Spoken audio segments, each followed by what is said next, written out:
معزز خواتین و حضرات،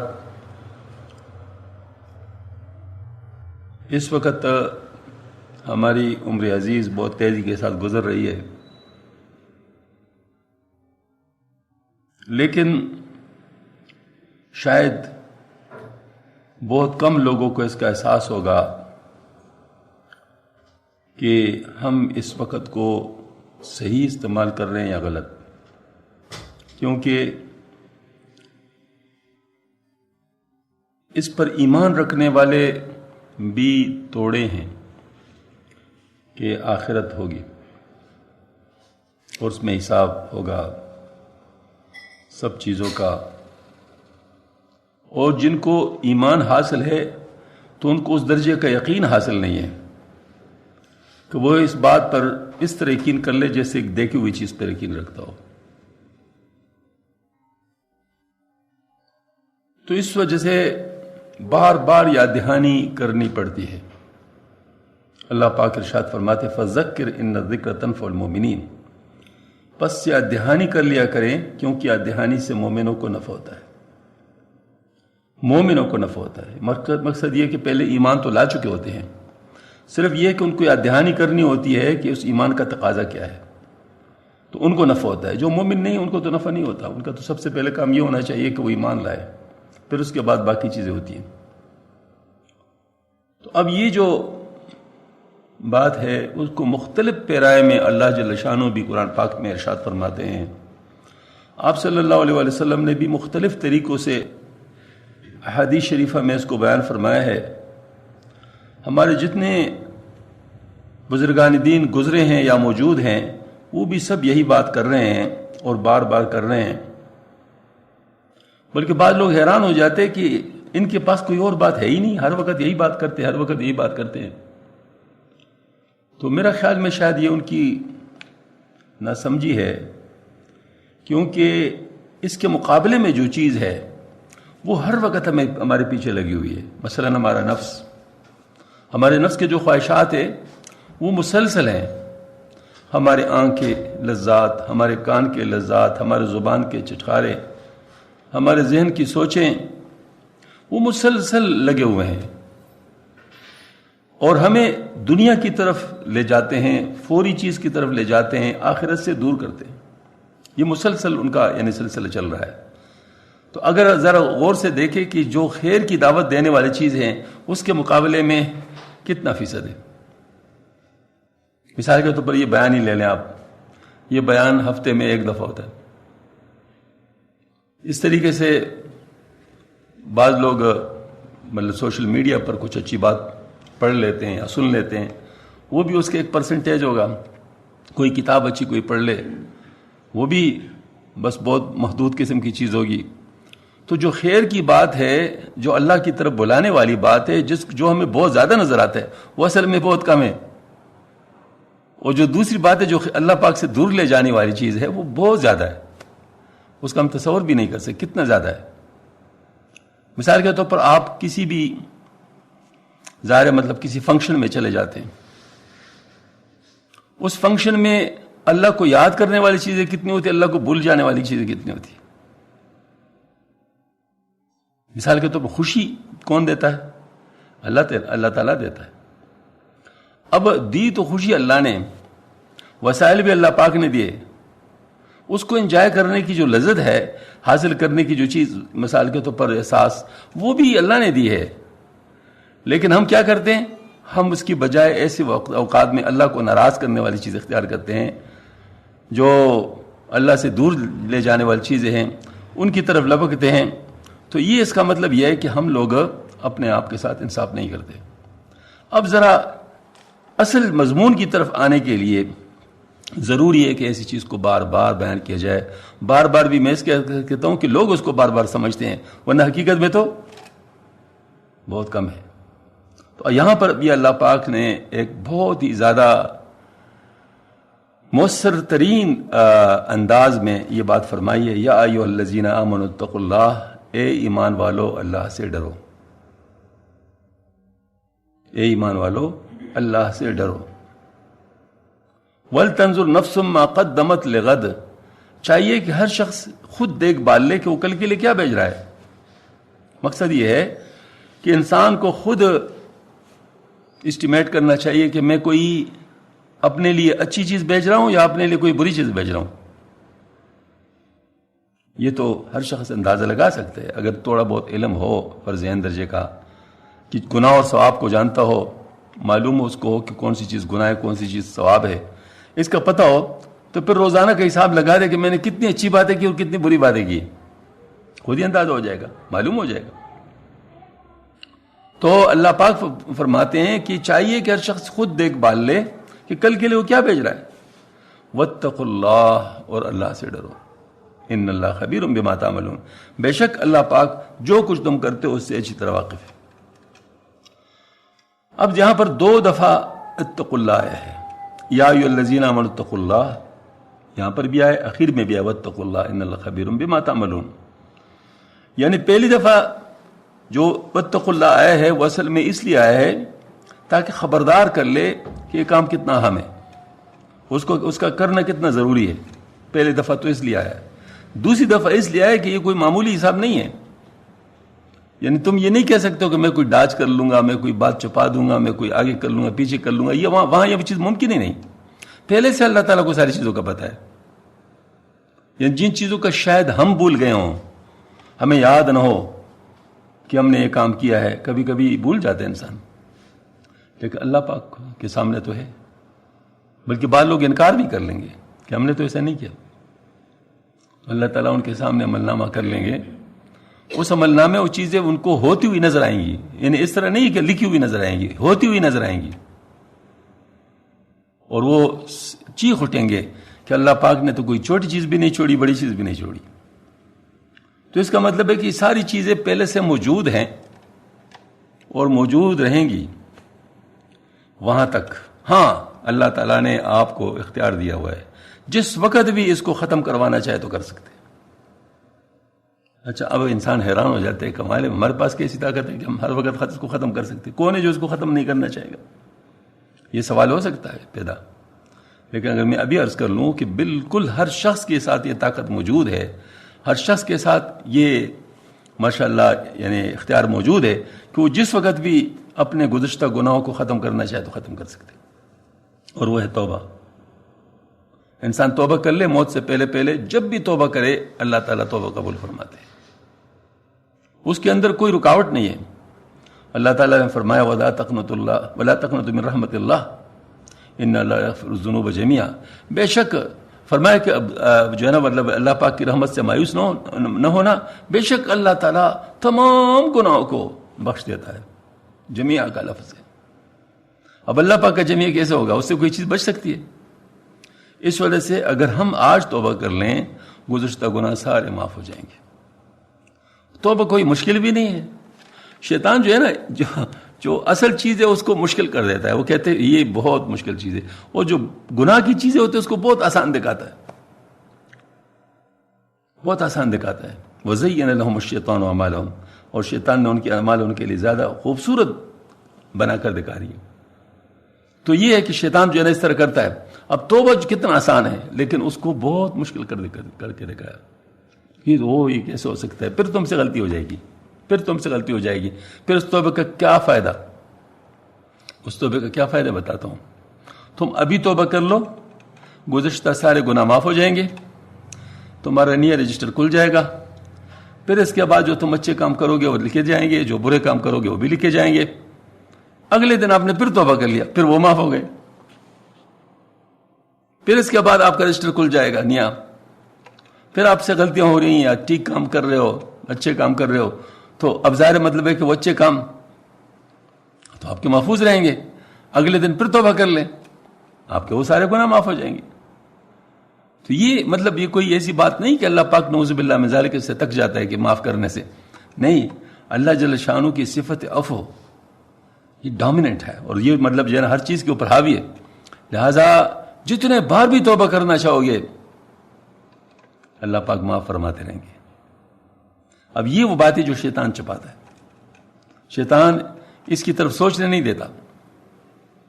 یعنی لوگ سمجھتے ہیں کہ شاید میں توبہ کر لوں گا اور پھر مجھ سے غلطی ہو جائیں گی تو شاید وہ توبہ قبول نہیں ہو چکا ہو. نہیں ایسی بات نہیں ہے.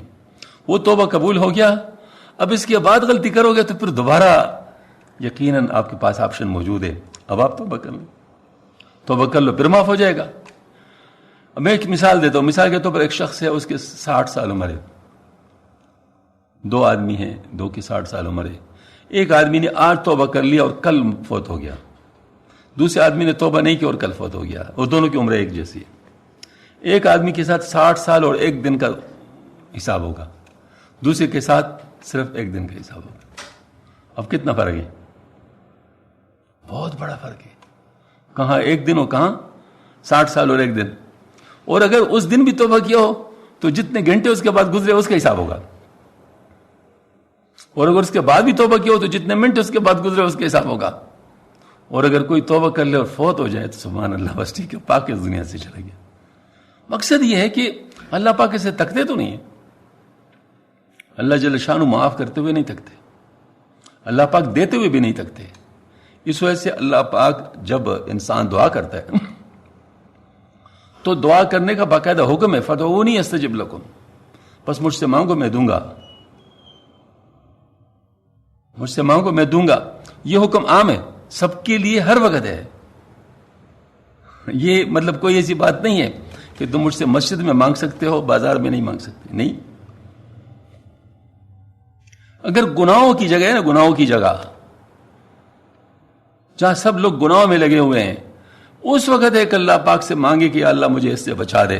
یہ اس نے دعا کی, اللہ پاک اس کی بھی سنتا ہے, اس کو بچا لے گا. اس کے لیے کیا مشکل ہے, بلکہ کرنا چاہیے دعا. ظاہر مطلب بچائے گا کون؟ اللہ تعالیٰ ہی بچائے گا. تو اس کا مطلب یہ کہ اگر کوئی شخص گناہوں سے بچنا چاہتے, اس کے لیے بھی طریقہ اللہ سے مانگنے کا ہے, وہ توبہ کرنے کا ہے. پھر دیکھیں نا, کمال کی بات یہ ہے, اللہ پاک کی عفو و کرم کو دیکھیں. نیکی کرو گے تو 10 گنا اجر کم از کم, گناہ کرو گے تو اتنا ہی جتنا کہ کیا گناہ, اس میں بڑھوتری نہیں ہے, وہ جتنی ہے اتنی ہے. اور توبہ کرنے سے معاف بھی ہو جائے گا. اور جو نیک کام کیے وہ صرف ایمان ختم ہو جائے تب ختم ہوتے ہیں, ویسے ختم نہیں ہوتے. مطلب خدا نہ خواستہ اگر کوئی کافر ہو جائے, اس کی ساری چیزیں ختم ہو جائیں گی, چاہے اس نے حج کیے ہیں, چاہے اس نے روزے رکھے ہیں, چاہے اس نے نمازیں پڑھی ہیں, چاہے اس نے خیرات کیے ہیں, وہ ساری چیزیں ختم ہو جائیں گی. اس کے پاس کوئی بھی نہیں رہے گا. بعد میں مسلمان بھی اگر ہو جائے گا, ایمان لائے گا, پھر نئے سرے سے کام شروع ہوگا. اس وجہ سے ایمان کا بچانا بہت لازم ہے. لیکن اگر ایمان پاس ہے تو اگر کسی نے نماز پڑھی ہے اس کو اجر ملے گا, کسی نے جھوٹ بولا ہے اس کو سزا ملے گی. یہ بات نہیں ہے کہ نماز پڑھی اور جھوٹ بولا ہے تو جھوٹ کی وجہ سے اس کی نماز بھی ختم. نہیں, یہ بات نہیں ہے. یہ البتہ ضرور ہے کہ اس جھوٹ بولنے سے پتہ چل گیا کہ اس کی نماز کمزور ہے, کیونکہ اگر نماز طاقتور ہوتی تو یہ جھوٹ نہ بولتا. یہ بات تو ہے, اس میں تو کوئی شک نہیں. لیکن جتنے بھی ہے اس کا اجر بحال ہے, اس اجر میں کوئی کمی نہیں ہوتی اس کے جھوٹ بولنے سے. اس کے بہت زیادہ گناہ کرنے سے بھی وہ چیز ختم نہیں ہوتی, وہ نیک چیز ختم نہیں ہوتی, وہ نیک چیز سے بری چیز ختم ہوتی ہے. تو اللہ پاک کا کرم کتنا زیادہ ہے. تو اللہ تعالیٰ بہت ہی غفور رحیم ہے. اس وجہ سے ہمیں اللہ پاک کی طرف رجوع کرنا چاہیے. شیطان ہمیں اس چیز سے واپس کرتا ہے, وہ یہی سوچنے نہیں دیتا کہ اللہ پاک کتنے غفور رحیم ہے, کتنے دینے والے ہیں, مطلب دعا قبول کرنے والے ہیں, عطا فرمانے والے ہیں, بچانے والے ہیں. کبھی کبھی میرا خیال ہے ایک عادت بنانی چاہیے کہ اللہ پاک کے صفاتی نام ہے نا, صفاتی نام, اس کو کہیں اس کے ترجمے کے ساتھ غور کر کے پڑھنا چاہیے کہ اس کا مطلب کیا ہے. یعنی کبھی کبھی, میں نہیں کہتا مسلسل, کبھی کبھی اس کو پڑھنا چاہیے تاکہ اللہ پاک کی صفات کا پتہ تو چل جائے نا کہ اللہ پاک غفور ہے, معاف کرنے والے, اللہ پاک رحیم ہے, رحم کرنے والے, اللہ پاک رحمان ہے, مہربان ہے, اللہ پاک شکور ہے, شکر قبول کرتا ہے, اللہ پاک جو ہے نا, یعنی مطلب بہت سارے صفات ہیں اللہ پاک کے, جمالی صفات. جلالی صفات اس لیے ہے کہ تاکہ لوگ ذرا ہل جائیں اور گناہوں سے رک جائیں. اللہ بڑے ہیں، اللہ منتقم ہے، اللہ پاک اکبر ہے، اللہ پاک، یہ مطلب یہ ہے کہ وہ جلالی صفات ہے. لیکن یہ جو بات ہے کہ مطلب جمالی صفات ہے، اس سے انسان کو اللہ کی محبت پیدا ہوتی ہے. وہ جو جلالی صفات ہے اس سے انسان کو اللہ تعالیٰ کی عظمت کا پتہ چلتا ہے اور اللہ پاک کے سامنے اپنا کچھ نہ ہونے کا پتہ چلتا ہے. تو یہ کبھی کبھی اللہ پاک کے صفات کو غور کرنا چاہیے، اس پر اس میں ذرا مطلب یعنی اپنے آپ کو مشغول رکھنا چاہیے، تاکہ کم از کم ہمیں ان اسماء سے اللہ پاک کے صفات کا پتہ چل جائے کہ اللہ پاک کے صفات کون کون سی. میں آپ کو کیا کہہ دوں، یعنی اللہ جل شانہ نے آپ صلی اللہ علیہ وسلم کو جو پیدا فرمایا اور آپ صلی اللہ علیہ وسلم کو جو صفات عطا فرما دیے، اس سے اللہ پاک کی صفت غفوریت اور رحیمیت کتنی واضح ہوتی ہے. یعنی اللہ پاک نے آپ صلی اللہ علیہ وسلم کو ایسی صفات دی کہ اپنی امت پر ایسا مہربان بنا دیا، اپنی امت کے اوپر ایسا مطلب یہ ہے کہ جس کو کہتے ہیں شفقت کرنے والا بنا دیا کہ راتوں کو اپنی امت کے لیے روتے تھے، گڑ گڑاتے تھے، ہر موقع پہ اپنی امت کو یاد رکھتے تھے، وہاں پر بھی یاد رکھیں گے. تو یہ ساری باتیں کس نے کی ہے؟ یہ تو اللہ پاک نے کی ہے نا. تو لہٰذا اللہ پاک کے صفات کو اچھی طرح جاننا چاہیے. تو یہاں پر اللہ جل شانہ فرماتے ہیں قال اللہ تعالی یعلم خائنۃ الاعین وما تخفی الصدور. اللہ پاک نے ارشاد فرمایا کہ وہ جانتا ہے کہ انسان کی آنکھیں کیا خیانت کرتی ہیں، اور جو تم اپنے سینوں میں چھپا رہے ہو وہ بھی اللہ پاک جانتے ہیں. اللہ پاک سے کوئی چیز چھپی ہوئی نہیں ہے. اللہ جل شانہ کے جو صفات ہے وہ مکمل ہیں، کامل ہیں. یعنی دیکھنے کی صفت اتنی کامل ہے کہ اندھیرے سے اندھیرا ہو، اس کے اندر کالے سے کالا پتھر ہو، اس کے اوپر کالی چیونٹی پھر رہی ہو، تو اس کالی چیونٹی کو اللہ دیکھ رہا ہے، بلکہ اس کالی چیونٹی کے اندر جو کچھ ہے وہ بھی اللہ دیکھ رہا ہے. اور اس کالی چیونٹی کے چلنے سے جو آواز آتی ہے وہ بھی اللہ سن رہے ہیں. یعنی اللہ جل شانہ کی صفات اتنے کامل ہیں کہ اس کی دیکھنے کی صفت، اس کی سننے کی صفت، اس کی کلام کی صفت، اس کے تخلیق کی صفت یعنی پیدا کرنے کی صفت، یہ ساری صفات بہت کامل ہیں. لہذا ان صفات کے اندر غور کرنا چاہیے تاکہ اللہ پاک کی معرفت پیدا ہو. تو اللہ پاک فرماتے ہیں یعلم خائنۃ الاعین وما تخفی الصدور. اللہ پاک جانتا ہے جو تم اپنے آنکھوں سے خیانت کرتے ہو، اور اللہ پاک جانتے ہیں جو تم سینوں میں اپنے راز چھپائے ہوئے ہو، وہ سب کچھ جانتا ہے. اور پھر اللہ پاک نے فرمایا وقال اللہ تعالی واما من خاف مقام ربہ ونہى النفس عن الهوى فان الجنۃ هی المأوى. اور جو شخص اس بات سے ڈر گیا کہ میں نے اپنے رب کے سامنے کھڑے ہو کر حساب دینا ہے، اپنے رب کے سامنے کھڑے ہو کر حساب دینا ہے،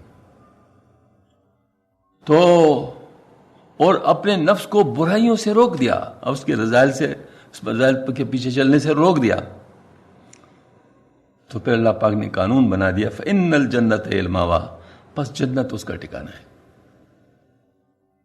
یعنی گویا کہ یہاں پر ہم صرف امتحان کے لیے بھیجے گئے ہیں، اور یہ امتحان کون سا ہے؟ ہم نفس کی نہ مانے، اللہ کی مانے، بس اتنی یہ بات ہے. اپنی نفس کی نہ مانے اور ہم. اچھا ایک بات یاد رکھیے، بہت سارے لوگ سمجھتے ہیں کہ اگر ہم اپنی نفس کی نہیں مانیں گے تو ہماری لذتیں ختم ہو جائیں گی. یہ بات ہے بالکل. بہت سارے لوگوں کا سوچ یہی ہے کہ ہم اگر نفس کی نہیں مانیں گے تو پھر یہ لذتیں ہمیں کیسے ملیں گی؟ پھر وہ لذتیں آپ کو ایسے ملیں گی کہ اللہ پاک ایسی چیزوں میں لذت ڈال دے گا جس کے بارے میں تم نے کبھی سوچا نہیں ہوگا کہ اس میں بھی لذت ہو سکتی. ایسا اللہ پاک لذت ڈال دے گا ایسی چیزوں میں. مثال کے طور پر ایک کانا ایک آدمی کا رہا ہے، اس کو لذت نہیں ملتی، اس میں دوسرا آدمی کا رہا ہے، اس کو اس میں لذت ملتی ہے. اللہ پاک اس پر قادر ہے، اس کے لیے کوئی مشکل نہیں. یعنی ایک شخص بڑے لذیذ کھانا کھا رہا ہے لیکن اس کو اس سے لذت حاصل نہیں ہو رہی،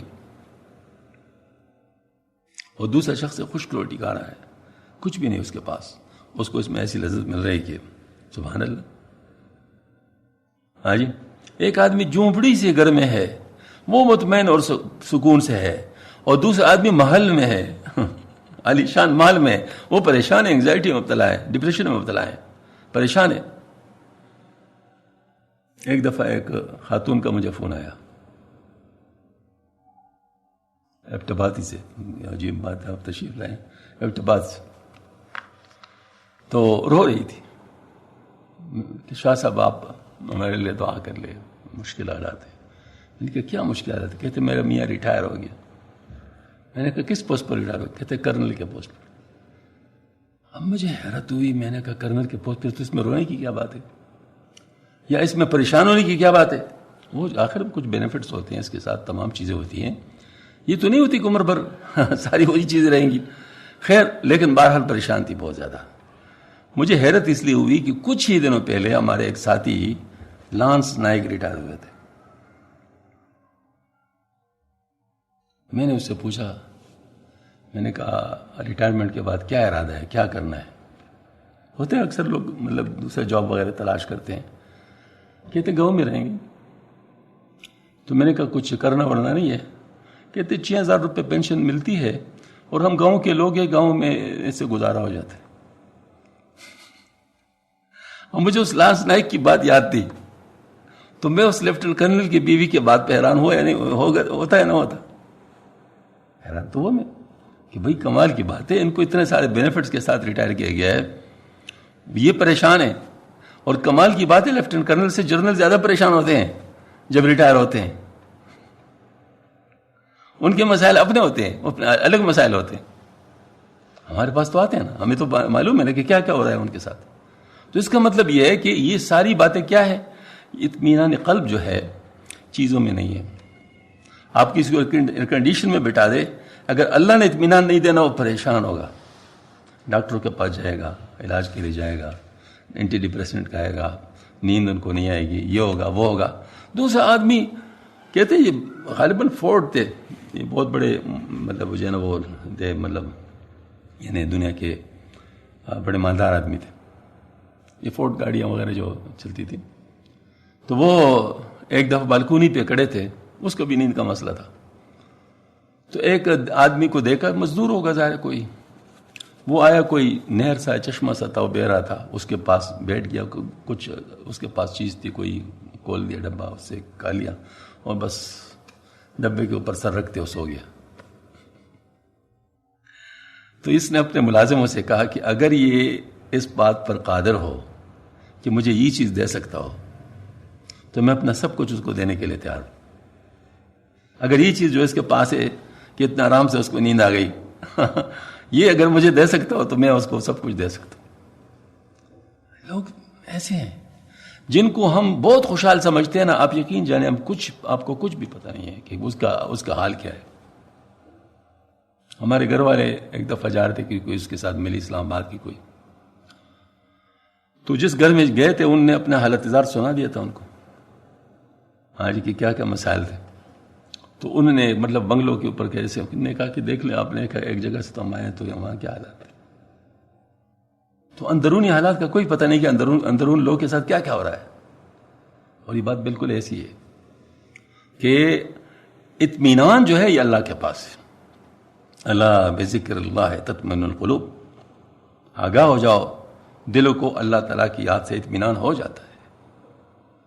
اللہ پاک نے یہ نہیں فرمایا کہ مطلب اس سے یہ مطلب یہ ہے کہ اطمینان کے لیے کرو، بلکہ یہ فرمایا اس سے ہو جاتا ہے، چاہے آپ نیت کریں نہ کریں، اس سے ہو جاتا ہے۔ مثال کے طور پر کسی اچھی چیز کھانے میں ایک فائدہ ہے، تو کیا خیال ہے اس چیز کی کھانے کی نیت کریں گے تو وہ فائدہ ملے گا، یا بغیر نیت کے بھی کھائیں گے تو فائدہ ہوگا؟ اس میں نیت کرنے کی ضرورت تو نہیں ہے نا، وہ چیز جس پہ اللہ پاک نے جو چیز رکھی ہے وہ تو اس کے اندر ہے، تو وہ فائدہ تو ہوگا۔ تو ذکر آپ اس نیت سے کریں کہ اس میں اطمینان ہے، پھر بھی آپ کو اطمینان ہوگا، اور آپ اس نیت سے نہ کریں پھر بھی آپ کو اطمینان ہوگا۔ تو پھر اس نیت سے ہم کیوں کریں، اپنا ثواب کیوں کم کریں؟ ذکر ہم کریں اللہ کے لیے، اللہ کی رضا کے لیے کریں، اطمینان کے لیے نہ کریں۔ اطمینان دنیاوی چیز ہے، وہ تو دنیا میں رہ جائے گی۔ اطمینان کے لیے کبھی ذکر نہ کرے، ذکر کرے اللہ کے لیے کہ اللہ پاک راضی ہو جائے۔ اب اللہ بھی راضی ہو جائے اور آپ کو دنیا میں اطمینان بھی مل جائے تو یہ زیادہ اچھا ہے، یا یہ کہ صرف دنیا میں اطمینان مل جائے اور اللہ پاک راضی نہ ہو تو پھر کون سی چیز اچھی ہے؟ ظاہر دونوں چیزیں مل جائے تو اچھا ہے۔ تو دونوں چیزیں کس طرح ملے گی؟ بھائی جو پراپرٹی اللہ پاک نے ذکر میں رکھی ہے وہ ختم نہیں کرتا، چاہے آپ اس میں نیت بلکہ بے اطمینانی کی بھی نیت کر لے پھر بھی اطمینان ملے گا، کیونکہ اس میں اندر موجود ہے وہ خود بخود۔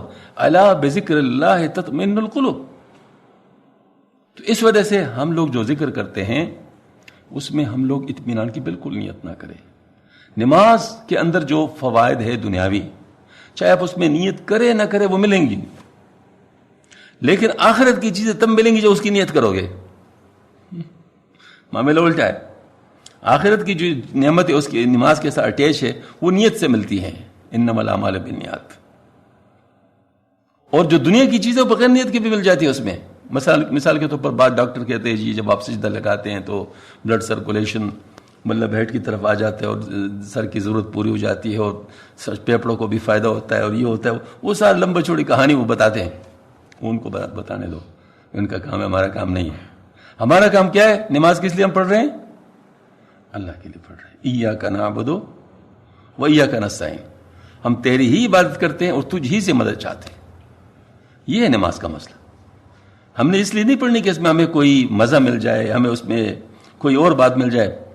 بہت سارے لوگ ہمارے پاس آتے ہیں، پریشان حال ہوتے ہیں. اصل میں لوگوں نے ان کو گمراہ کیا ہوتا ہے.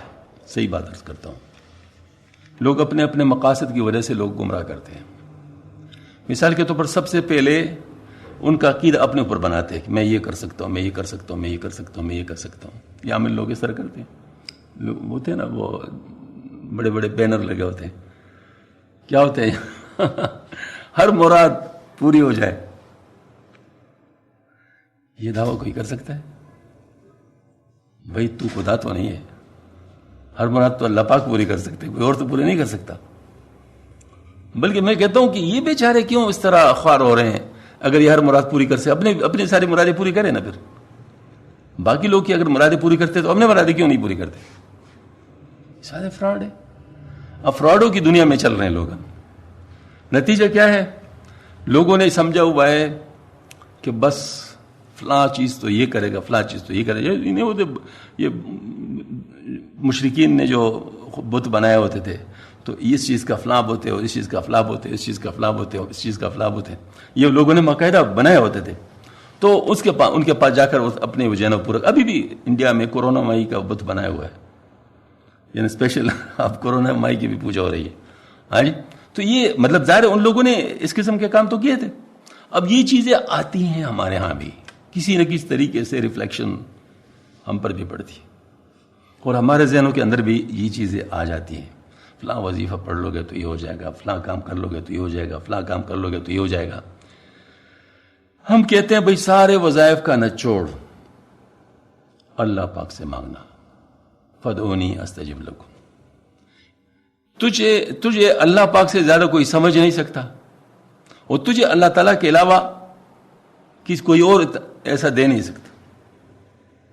حضرت معاذ رضی اللہ تعالیٰ سے آپ صلی اللہ علیہ وسلم نے ارشاد فرمایا، اے معاذ یاد رکھو، اگر یہ ساری دنیا مل کر تجھے کچھ دینا چاہے اور اللہ کا ارادہ نہ ہو تو یہ نہیں دے سکتے. اور اگر اللہ یہ ساری دنیا مل کر تجھ سے کوئی چیز روکنا چاہے اور اللہ کا ارادہ نہ ہو تو نہیں روک سکتے. یہ بالکل صاف صاف بات فرما دی. تو اب یہ جو بات ہے اگر ہمیں معلوم ہو تو ہمارا کام کیا ہوگا؟ ہمارا کام یہ ہوگا اللہ سے مانگنا. ہاں اس میں پھر عام قرآن اور سنت کے طریقے کے مطابق مانگیں. طریقہ کار وہ بتاتے ہیں، قرآن بھی بتاتے ہیں، حدیث بھی بتاتے ہیں. اب طریقہ کیا ہے؟ کچھ موقعات ایسے ہوتے ہیں جس میں قبولیت دعا بڑھ جاتی ہے، کچھ مقامات ایسے ہوتے ہیں جس میں قبولیت دعا کے امکان بڑھ جاتے ہیں. مثلا خانہ کعبہ آپ چلے جائیں، عرفات میں دعا مانگے، مزدلفہ میں مانگے، حتیم میں مانگے، خانہ کعبہ کے پاس مانگے، مسجد حرم میں مانگے، مسجد نبوی میں مانگے. قبولیت دعا کے مقامات ہیں، وہ مطلب قبولیت کا امکان بہت بڑھ جاتا ہے. اور کچھ اوقات دعا کے ہیں، مثال کے طور پر تہجد کے وقت کی دعا. کیسے میں آپ کو بتاؤں؟ حضرت یعقوب علیہ السلام کے بیٹوں نے جو یوسف علیہ السلام کے ساتھ کیا تھا وہ تو آپ سب لوگوں کو پتا ہوگا. جب یوسف علیہ السلام کے پاس سب پہنچ گئے اور لوگوں نے اپنے برائی معلوم ہو گئی ان کو کہ ہم نے کیا کیا ہے، تو یعقوب علیہ السلام سے ان بیٹوں نے کہا کہ آپ ہمارے لیے دعا کریں کہ ہم اللہ پاک معاف کرے. تو یعقوب علیہ السلام نے کہا میں جلد ہی تمہارے لیے دعا کروں گا، جلد ہی تمہارے لیے دعا کروں گا. تو مفسرین نے لکھا ہے کہ جو جلد ہی کا بتایا یہ تہجد کا وقت تھا کہ تہجد کے وقت آپ کے لیے دعا کروں. تہجد کا جو وقت ہوتا ہے اصل میں ایک اسپیشل وقت ہے. کیسے؟ اس میں کیا ہوتا ہے؟ اللہ کی طرف سے اعلان ہوتا ہے جس کو فرشتے سنتے ہیں, اور مطلب یہ کہ ہم لوگ تو ہم امتحان میں ہیں, لیکن ہمیں خبر تو مل گئی کہ ایسا ہو رہا ہے.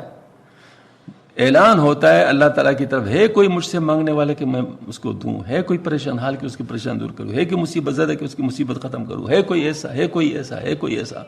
اور یہ صبح فجر تک یہ اعلان ہوتا رہتا ہے. اب آپ بتائیں اس وقت اگر کوئی حاضر ہو جائے اور کہے لبیک یا اللہ میرا مسئلہ یہ ہے, میرا مسئلہ یہ ہے, میں یہ مانگتا ہوں, میں یہ مانگتا ہوں, میں بس آپ نے حکم پر عمل کر لیا. باقی تو اللہ کی حکمت ہے. حکمت کیا ہے وہ بتاتا ہوں. حدیث شریف میں آتا ہے ہر شخص جو دعا کرتا ہے اس کی دعا قبول ہوتی ہے, لیکن 3 طریقوں سے. یا جو وہ مانگ رہا ہے اگر وہ اس کے لیے مفید ہے تو اللہ وہ دیتا ہے, یا پھر یہ کہ وہ اس کے لیے مفید نہیں. مثلا ایک بچہ رو رہا ہے کہ مجھے آئس کریم, اور ڈاکٹر نے کہا اس کو آئس کریم بالکل نہیں دینا, اس کا گلا خراب ہے. اب والدین اگر ہوشیار ہوں گے تو اس کو آئس کریم نہیں دیں گے, اس کو کسی طریقے سے چپ کرائیں گے, کوئی اور چیز دے دیں گے ان کو, تاکہ جو ہے نا مطلب وہ اس کو نقصان نہ ہو. تو اللہ تعالیٰ بھی جو چیز ہمارے نقصان کی ہے ہم نہیں جانتے اور ہم مانگتے, تو منع تو نہیں کیا اللہ پاک نے کہ یہ نہ مانگو, لیکن اللہ پاک حکمت سے وہ چیز نہیں دیتے. کوئی اور مصیبت ہمارے اوپر آ رہی ہوتی ہے اس کو ہٹا دیتے ہیں اس کی ذریعے سے.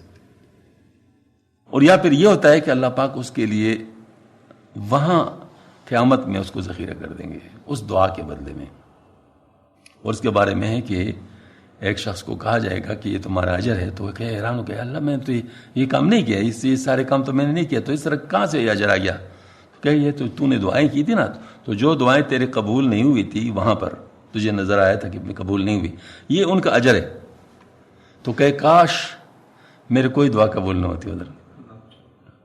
اس وقت وہ کہ کاش میری کوئی دعا وہاں قبول نہ ہوتی. اس کی وجہ کیا ہے؟ اس کی وجہ یہ ہے کہ اس وقت انسان کو جو مل رہا ہے فائنل ہے, وہ مسلسل ہے, اس میں کمی نہیں ہوگی. یہاں جو مل گیا تو مل گیا, ختم ہو گیا. ہم جیسے ختم ہو گیا وہ چیز بھی ختم ہو گئی. مثلا میں کوئی بہت بڑا پوسٹ مانگ رہا ہوں, پروموشن مانگ رہا ہوں, ٹھیک ہے, مانگنے میں حرج نہیں ہے, مانگو, لیکن میرے لیے مفید نہیں ہے. بہت سارے لوگ کے لیے بعض چیزیں مفید نہیں ہوتی, ان کی گلے کو وہ بن جاتا ہے, وہ توک بن جاتا ہے.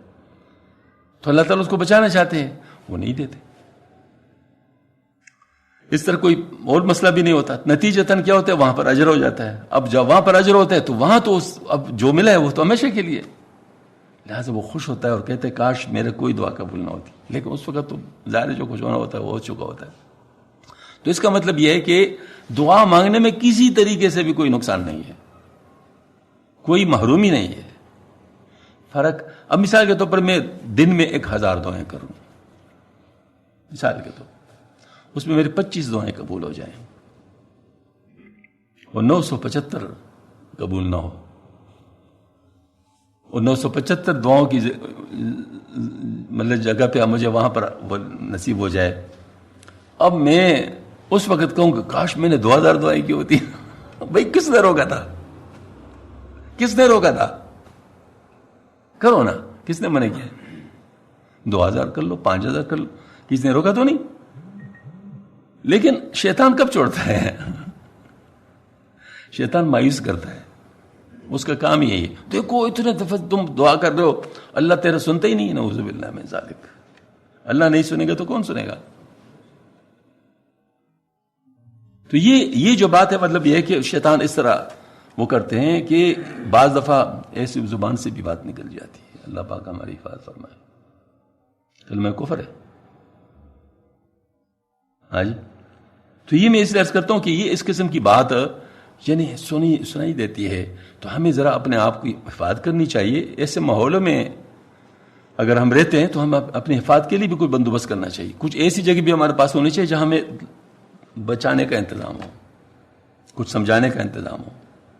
کیونکہ آج کل اللہ معاف فرمائے, ایک دفعہ ایسا ہوا کہ حضرت تھانوی رحمۃ اللہ ارشاد فرماتے ہیں کہ ٹرین میں گیا, ٹرین میں چڑھ گیا, تو کچھ طالب علم تھے علی گڑھ کے. اس نے ایک مولوی صاحب کو گھیرا تھا ان لوگوں نے, اور تنگ کر رہے تھے ان کو, اور سوال ان سے کہہ رہے تھے کہ خود قطبین کے اوپر 1 دن کی نمازیں پڑھنی پڑیں گی یا 6 دن کی نمازیں پڑھنی پڑیں گی، یہ مطلب سوال، اور ہنس رہے تھے، مذاق کر رہے تھے۔ دور ایک آدمی، متشرع آدمی تھا، اس کی داڑھی تھی، سر پہ ٹوپی تھی، متشرع آدمی تھا، وہ ان کے ساتھ گویا کہ اس بچوں کی باتوں پہ مطلب حض اٹھا رہا تھا اور ہنس رہا تھا۔ حضرت جس وقت چڑھے تو حضرت کو ظاہر ہے وہ جو مولوی صاحب تھے اس پہ بڑا رحم آیا کہ بھائی سارے لوگ ان کو تنگ کر رہے ہیں، تو حضرت روب بھی تھا حضرت کا، تو حضرت نے فرمایا بھائی کیا مسئلہ ہے، سوال کیا ہے بتاؤ، میں جواب دیتا ہوں۔ تو طلبہ ہی ہوتے، انہوں نے کہا جی ٹھیک ہے آپ جواب دیں۔ تو انہوں نے سوال کیا اس سے کہ یہ کیا ہے، انہوں نے کہا پھر میں بھی سوال کرتا ہوں آپ لوگوں سے تاکہ جواب دینا آپ کو سمجھ آ جائے۔ یہ بتاؤ تم قطبین سے آ رہے ہو یا قطبین جا رہے ہو، اپنا وجہ بتاؤ، کیوں پوچھ رہے ہو؟ اگر آ رہے ہو تو پھر بھی آپ کی ضرورت ہے، اگر جا رہے ہو تو پھر بھی آپ کی ضرورت ہے۔ تو نے کہا نہ ہم جا رہے ہیں نہ آ رہے ہیں۔ تو نے کہا پھر تمہیں کیا ضرورت ہے بتاؤ؟ میں اگر اب تم سے ایسی مسئلوں کا پوچھوں جس کی ابھی تمہیں فوری ضرورت ہے اور تمہیں نہ آتا ہو، تو پھر جو چیز تمہیں جاننی چاہیے وہ تم نہیں جان رہے ہو، جو چیز تمہاری ضرورت نہیں ہے اس کے بارے میں معلومات کا تو مقصد کیا ہے تم لوگ کا؟ اب بیچارے وہ ظاہر طلبہ ان کو پتہ تو چل گیا کہ آپ مولوی نہیں ہے، ہاں جی، لہذا مطلب ہو گئے، محتاط ہو گئے۔ پھر انہوں نے کہا دیکھو بات سنو، تمہارے خیال میں یہ ہوگا کہ مجھے جواب نہیں آتا، جواب مجھے آتا ہے، پہلے تمہارا دماغ درست کر رہا تھا، چلو جواب میں دیتا ہوں۔ اس کے لیے ایک سوال کرتا ہوں، بتاؤ تم اگر قطبین پہ تمہاری ڈیوٹی لگ جائے تو تم 1 دن کی تنخواہ لوگے، 6 مہینے کی تنخواہ لوگے؟ انہوں نے کہا جی ہم 6 مہینے کا، 6 مہینے کی نمازیں پڑھنی پڑے گی۔ طریقہ ہم بتائیں گے کیسے پڑھو گے، طریقہ ہم بتائیں گے، لیکن پڑھنی پڑے گی 6 مہینے کی نماز۔ تو بس پھر جب حضرت ان سے فارغ ہو گئے تو اس جو متشرع آدمی بیٹھے ہوئے تھے ان سے کہا بھائی تم کیا ضرورت تھی ان کے ساتھ مل کے ہنسنے کی؟ تمہیں مظلوم کی مدد کرنی چاہیے ظالم کی؟ ہاں جی، کیا تمہارے دل میں اسلام نہیں پہنچا؟ پھر ان کو خوب اچھی طرح ان کی خبر لی کہ ایسے موقع پہ تو مظلوم کی مدد کرنی چاہیے۔ تو مقصد میرا یہ ہے کہ دیکھو نا، یہ جو بات میں عرض کر رہا ہوں کہ ماحول ایسا ہے۔ اب آپ نے دیکھا ہوگا کہیں پر ایک دفعہ ایسا ہوا تھا، ایک کھاتے پیتے گرانے کی لوگ تھے، کوئی جرنل تھا تو کوئی جو ہے نا مطلب ہے کہ جج تھا، تو کوئی ڈاکٹر تھا، تو کوئی پروفیسر تھا، تو کوئی سائنٹسٹ تھا، مطلب مختلف ہوتے ہیں کھاتے پیتے گرانے، بعض ہوتے ہیں ان میں لوگ کافی ڈیولپ ہوتے ہیں۔ تو خیر کوئی فنکشن تھا، اس میں ایک مولوی صاحب بھی تھے اس خاندان کے ایک مولوی صاحب بھی تھے۔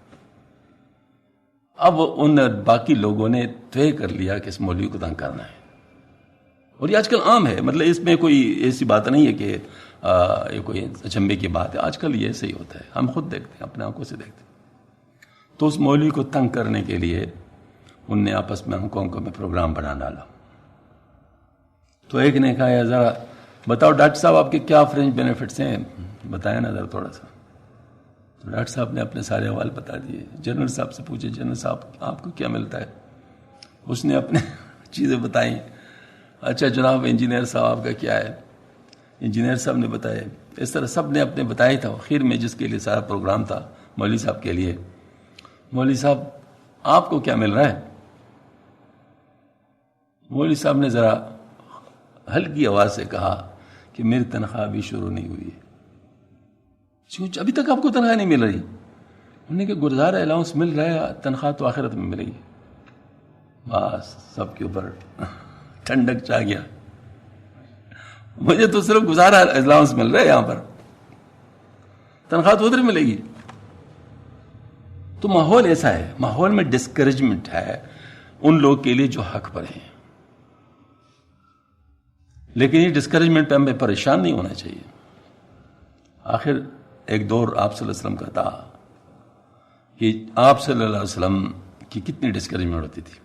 پہلی بات جو دعوت دی نا آپ صلی اللہ علیہ وسلم نے، پہلی دعوت، اور ایسی دعوت دی تھی کہ پہلے پوچھا یہ کہ کیا میں اگر کہہ دوں کہ اس پہاڑ کے پیچھے کوئی دشمن ہے، وہ آ رہے ہیں ہمارے اوپر حملہ کرنے والے ہیں، تو تم یقین کرو گے؟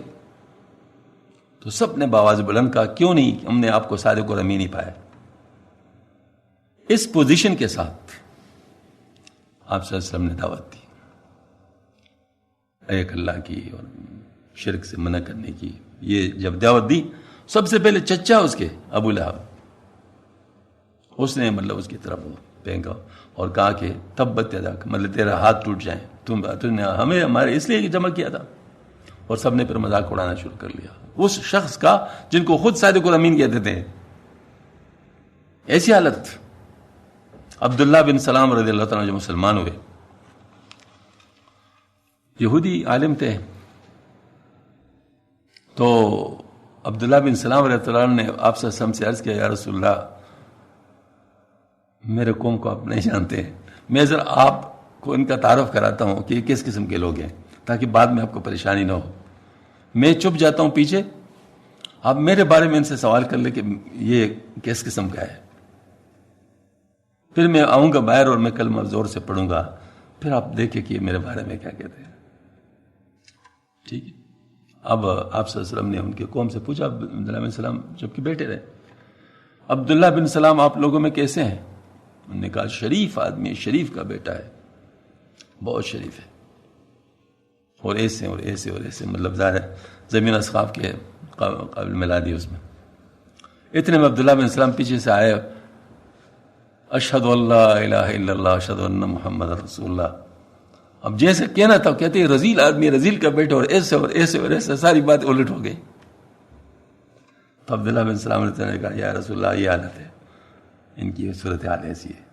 تو بات تو ایسی ہے، جو بھی کوئی خیر کا کلمہ پڑھتا تو ان کے خلاف کارروائی شروع ہو جاتی. ابو ذر رضی اللہ تعالیٰ عنہ مسلمان ہوئے، علی رضی اللہ تعالیٰ عنہ اس کو ساتھ لے جا رہے ہیں. تو علی رضی اللہ عنہ حالت اس ایسی تھی کہ علی رضی اللہ عنہ سے کہہ رہے کہ میں آپ کے ساتھ ساتھ مل کے نہیں جا سکتا کیونکہ آپ کے لیے پریشانی ہو جائے گی، آپ نشانے پہ آ جائیں گے. تو یوں کرتے ہیں کہ میں آپ سے آگے آگے چلوں گا، آپ میرے پیچھے پیچھے آئے، اور اگر کسی کو شک ہو جائے کہ ہم اکٹھے جا رہے ہیں تو میں پیشاب کے بہانے ٹھہر جاؤں گا، آپ چلتے رہیں، میں پھر بعد میں آپ کو جوائن کر لوں گا. یہ حالت تھی. اور ابو ذر رضی اللہ عنہ نے خانہ کعبہ کے غلاف کے نیچے رہ کر مطلب زمزم کے پانی پہ کتنے دن گزارے تھے. اب یہ مطلب ظاہر اس وقت یہ حالات تھے، تو یہ حالات پھر بھی ہو سکتے ہیں، مطلب کوئی ایسے اچنبی کی بات نہیں ہے، ایسے حالات پھر بھی ہو سکتے ہیں. اس وقت آپ دیکھیں نا، حق کا کوئی کلمہ زبان سے کہو سوشل میڈیا پر، آپ کے اوپر کیا برمار ہوتا ہے کہ لوگ آپ کے بارے میں کیا کیا کمنٹس دیتے ہیں. وہ ساری چیزیں میں نظر آتی، مطلب اس قسم کی بات ہے. مجلس میں آپ کوئی اچھی بات کر لیں، پھر دیکھا اپنا حال.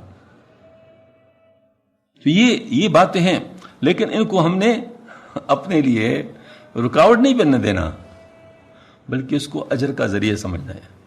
اس سے ہمیں اجر ملے گا، اس سے ہماری روحانی ترقی ہوگی. والذین جاہدوا فینا لنہدینہم سبلنا. جو لوگ میرے راستے میں کوشش و محنت کرتے ہیں مجھ تک پہنچنے کے لیے، اللہ پاک فرماتے ہیں ان کو ضرور ہم راستے ہدایت کے راستے سجائیں گے.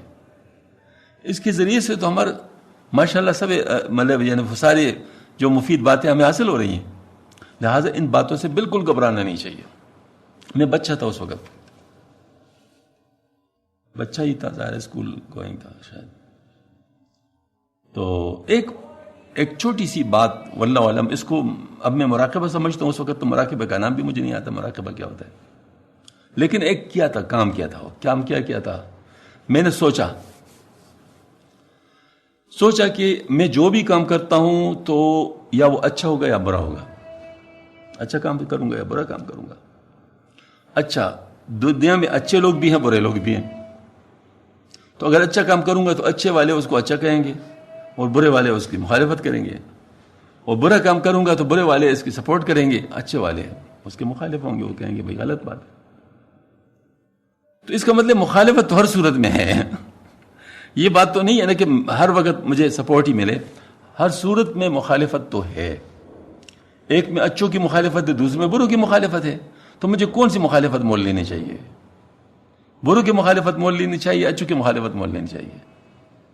تو یقین دل سے آواز آیا کہ بروں کی مخالفت وہ تو کوئی مسئلہ نہیں. تو پھر میں نے کہا بروں سے پھر کوئی سپورٹ کی توقع نہ رکھنا. پھر یہ نہ سمجھنا کہ برے آپ کو کوئی بھی سپورٹ بھی کریں گے, مطلب اس سے کوئی دل برداشت نہیں ہونا. یہ میرے دل میں اس وقت آیا. الحمدللہ اس نے مجھے بڑا حوصلہ دیا, بہت حوصلہ دیا. یعنی یہ میں آپ کو صاف بتاتا ہوں, کچھ کنسپچول باتیں ہوتی ہیں, اگر وہ کسی کو سمجھ آ جائیں تو بہت آسان ہو جاتا ہے, زندگی بہت آسان ہو جاتی ہے. اور اگر وہ سمجھ میں انسان کو نہیں آتی تو میں نے بہت سارے لوگوں کو دیکھا ہے اس کی وجہ سے بگڑ جاتے ہیں. وہ دیکھتے ہیں وہ یار یہ بس آج کل نہیں ہے, حالات نہیں ہے, آج کل کوئی اچھا کام نہیں کر سکتا. یہ شادی بیاہ میں کیوں لوگ رسومات میں پڑ جاتے ہیں, گمراہیوں کی بات میں پڑ جاتے ہیں, لوگ کیا کہیں گے اور کیا ہوتا ہے. اس کے علاوہ کوئی بات ہوتی ہے؟ اچھے گرانے ہوتے ہیں, دین پہ چلنے والے گرانے ہوتے ہیں, لیکن جب اس قسم کا موقع آتا ہے لڑک جاتے ہیں. وہ کہتے ہیں جی لوگ کیا کہیں گے. اکثر عورتیں یہ شراتیں کرتی ہیں, مطلب مردوں کو گمراہ کرتی ہیں. مطلب وہ جو نا مطلب خواہ پورا نخرہ بنا لیتی ہے.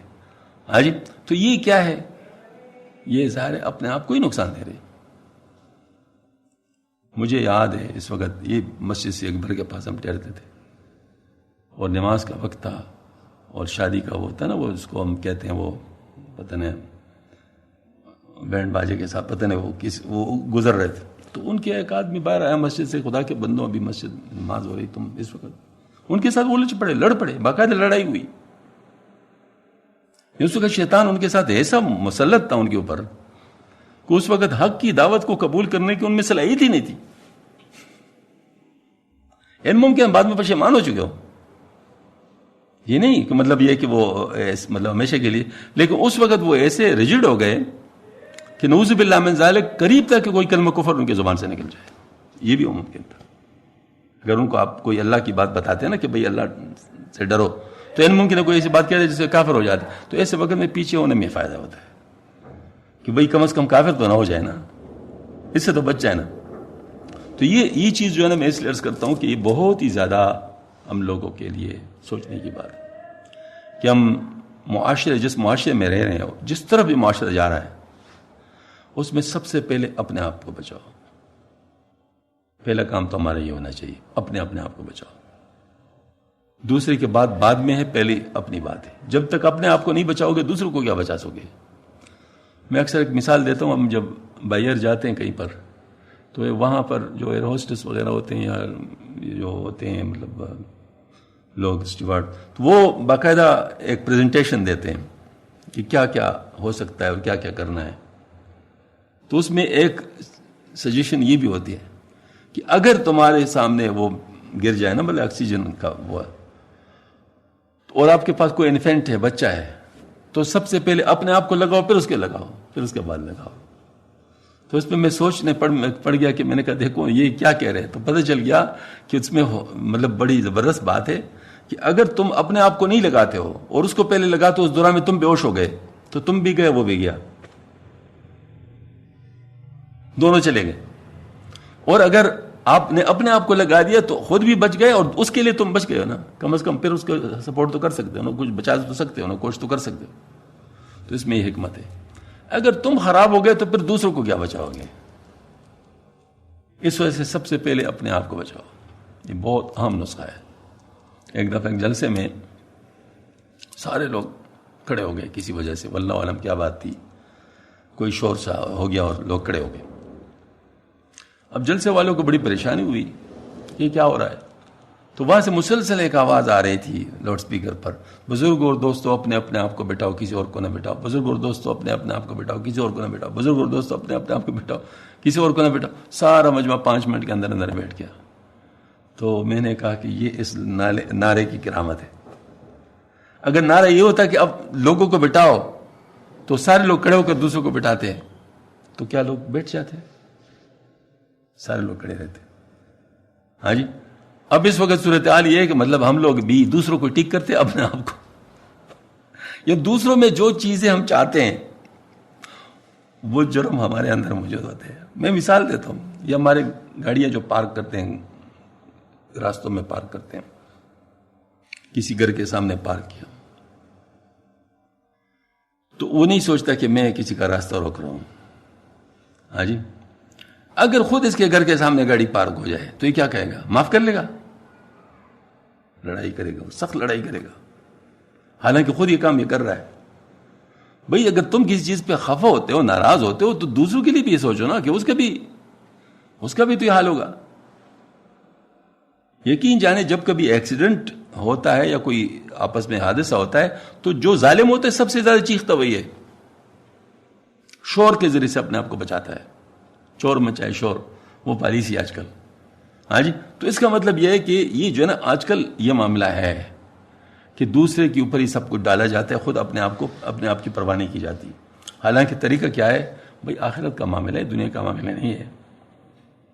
اگر خراب ہو گئے تم اور باقی لوگ ٹھیک ہو گئے تو تمہارا کیا ہو گیا؟ حضرت عمر بن عبدالعزیز رحمۃ اللہ علیہ یہ پہلے مجدد گزرے، پہلے مجدد یہی تھے.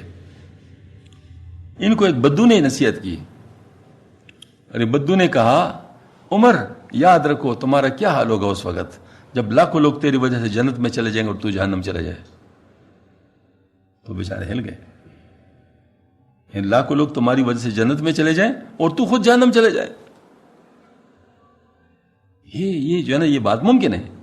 مثال کے طور پر میں کسی کو نصیحت کرتا ہوں، وہ نصیحت پر عمل کر لیتا ہے، وہ تو بچ گیا، اور میں اس پر عمل نہیں کرتا تو مجھے کیا ہو؟ مجھے تو نقصان ہو گیا، میں تو محروم ہو گیا.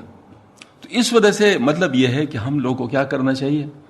ہم لوگوں کو پہلے اپنے آپ کو بچانا چاہیے، اپنے لیے سوچنا چاہیے، بچنے کا سامان کرنا چاہیے، رستے دیکھنا چاہیے کہ ہم کس طریقے سے اپنے آپ کو بچا سکتے ہیں. پھر ہمارے اوپر لازم ہو جائے گا کہ دوسروں کو دیکھو، والعصر ان الانسان لفی خسر الا الذین آمنوا وعملوا الصالحات. چار ہو گئے نا. اس چار میں کس کے لیے ہے بات؟ دوسروں کے لیے، اپنے لیے. ہاں جی، الا الذین آمنوا کس کا ہے؟ اپنا ہے نا. وعملوا الصالحات کس کا ہے؟ اپنا ہے نا. وتواصوا بالحق وتواصوا بالصبر. تواصوا بالحق تو دوسروں کے لیے ہے اور بالصبر دونوں کے لیے ہے. اب بتاؤ دوسروں کا حصہ کتنا آیا اور اپنا حصہ کتنا آیا؟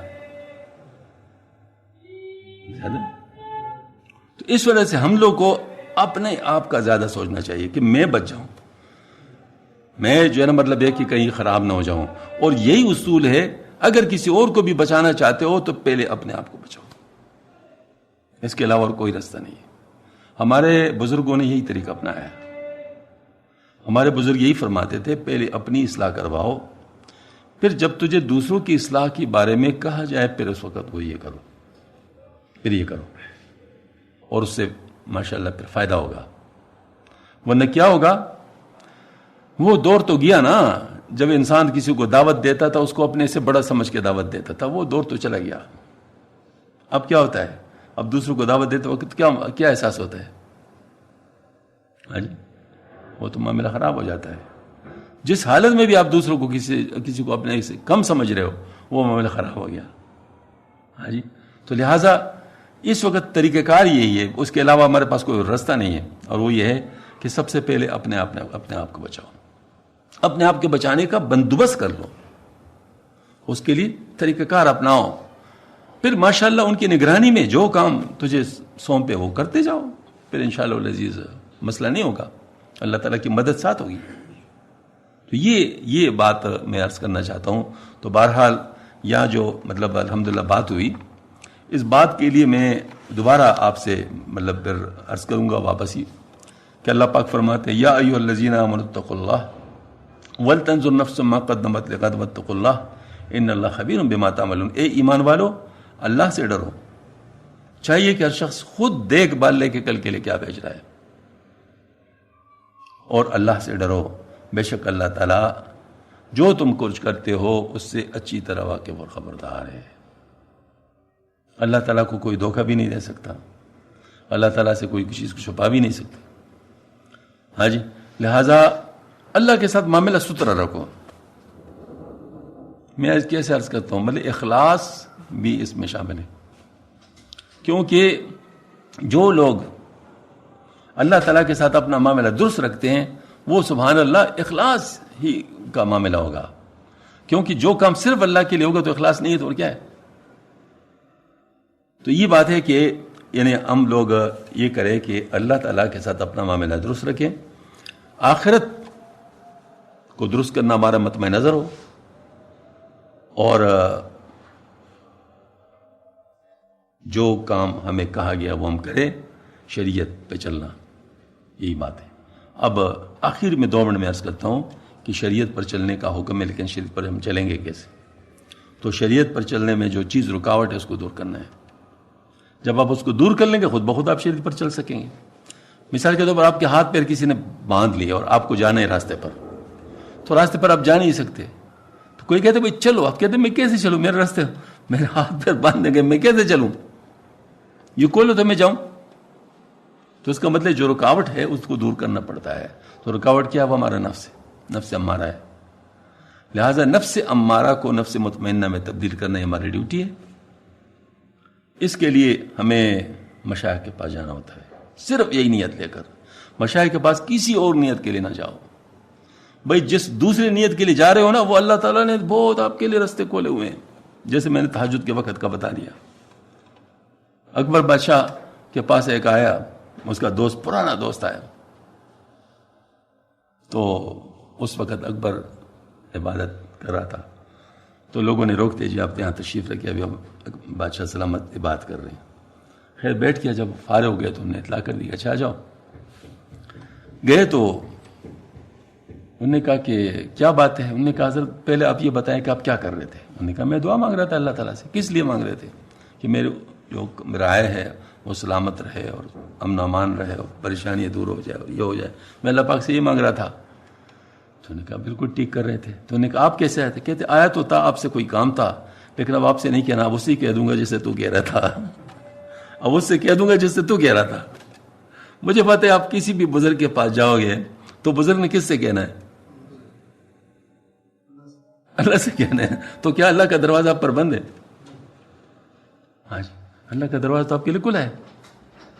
بلکہ قرآن میں تو ایک عجیب آیت ہے، اَمَّن یُجِیبُ الْمُضْطَرَّ اِذَا دَعَاهُ، کون ہے جو مضطر کی دعا کو قبول کرتا ہے جس وقت اس کو پکارتا ہے؟ تو جو مبتلا شخص ہے اس کی دعا میں بڑی طاقت ہے، جو مبتلا ہے اس کی دعا میں بڑی طاقت ہے۔ یہ جنازہ کس کو پڑھنا چاہیے مولانا صاحب؟ بیٹے کو، چونکہ سب سے زیادہ مسئلہ اس کا ہے، اس کا دل بہت زیادہ افسردہ ہے، اپنے والد کے لیے سب سے زیادہ وہی مانگ سکتا ہے نا، تو اس کو جنازہ پڑھانا چاہیے۔ اس طرح اور تو مطلب اس کا مطلب یہ کہ دعا جو ہے، انسان جو مبتلا ہو وہ دعا کرے، وہ ماشاءاللہ بہترین کام ہے، وہ بہترین ہے۔ ہاں جی، باقی یہ ہے کہ یہ جو بات ہے کہ باقی چیزیں ٹھیک ہے، سپورٹنگ ہے، آپ خود اللہ کے ساتھ اپنا رابطہ جوڑ لیں، اس کو سپورٹ کرنے کے لیے بزرگوں کے پاس آنا جانا شروع کر لے، دین پر چلنا شروع کر لے، قرآن پاک کی تلاوت شروع کر لے، ذکر کرنا شروع کر لے، وہ سارے راستے آپ کے لیے کھلتے جائیں گے۔ یہ سپورٹنگ ہے، مانگنا شرط ہے۔ اس لیے جو دعا ہے نا، دعا کے بارے میں بتاتے ہیں، دعا کے بارے میں کہ دعا کے بارے میں ایک چیز اصل ہے، اگر وہ نہ ہو تو دعا ہی نہیں، باقی چیزیں اس کی سپورٹنگ ہے، آداب ہے۔ اصل چیز کیا ہے؟ توجہ اللہ۔ اگر دعا میں یہ نہیں تو پھر دعا نہیں ہے۔ بے شک دعا کی صورت ہو، دعا کی حقیقت نہیں ہوگی۔ بس میں نے ہاتھ اٹھا لیے لیکن میرا توجہ کسی اور طرف ہے۔ آج کل دعا کیسے کرتے ہیں؟ یہ دعائیں، یہ تو میرے خیال میں کسی دنیا دار آدمی سے بھی کہوں گا تو وہ کہے گا یہ مانگنا نہیں ہے، یہ کیا ہے، مذاق ہے۔ تو اس کا مطلب ہے کہ یعنی توجہ اللہ اگر دعا میں نہیں ہے تو اس کا مطلب دعا نہیں ہے۔ ہاں توجہ اللہ کے ساتھ اب ہاتھ اٹھا کے مانگو، یہ ادب ہے۔ آپ کسی اچھی جگہ پہ مانگو، خانہ کعبہ پہ مانگو، کسی اور جگہ پہ مانگو، تہجد کے وقت میں مانگو، اس طریقے سے مطلب نماز کے بعد مانگو، یا مطلب اور بہت ساری چیزیں، کچھ موانع بھی ہیں اس سے بھی بچنا ہوتا ہے، مثلا حرام رزق سے بچنا ہوتا ہے، کیونکہ حرام رزق کے ساتھ پھر دعائیں قبول نہیں ہوتی، اور بہت ساری باتیں ہیں جو ان موانع بھی ہیں۔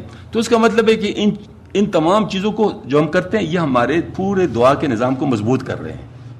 باقی اصل دعا کیا ہے؟ وہ توجہ اللہ ہے۔ دیکھو شیطان نے اس وقت میں جب کہ وہ مردود ہو گیا تھا، اس نے اللہ پاک سے مانگا کہ اللہ مجھے مہلت دے، اللہ پاک نے اس کی دعا قبول فرمایا، اس کو مہلت دے دی، کیونکہ اس کو پتہ تھا کہ اللہ پاک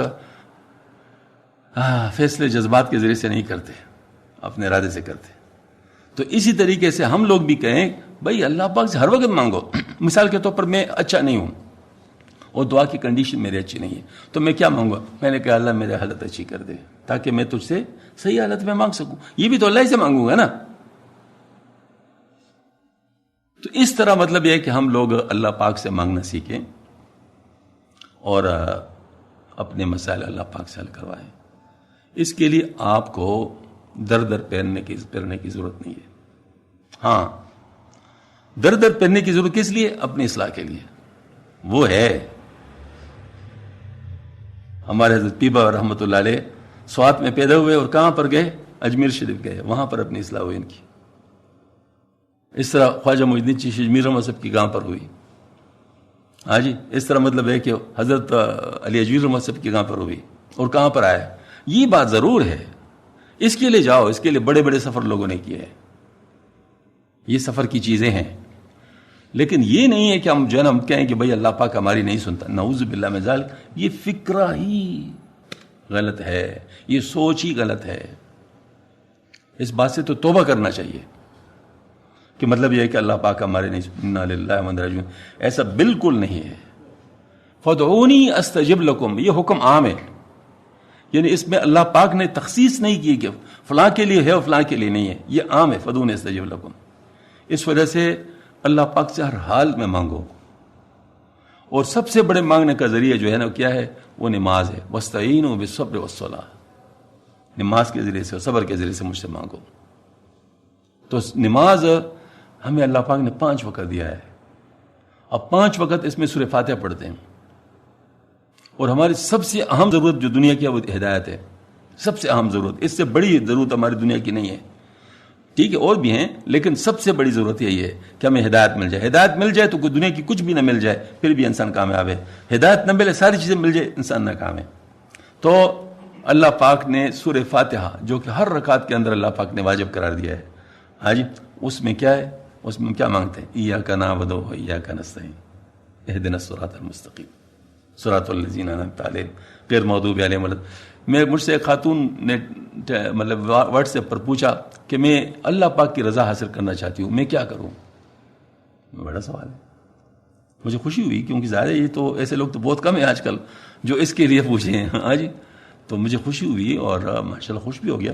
تو میں نے کیا کیا؟ میں نے اسے کہا کہ آپ جب نماز پڑھیں نا، نماز میں جب سورہ فاتحہ پڑھ رہی ہوں تو ایاک نعبد و ایاک نستعین پہ جاگ جایا کریں اور اہدنا الصراط المستقیم صراط الذین انعمت علیہم غیر المغضوب علیہم ولا الضالین اس کو ہوش میں کے لیے کرے.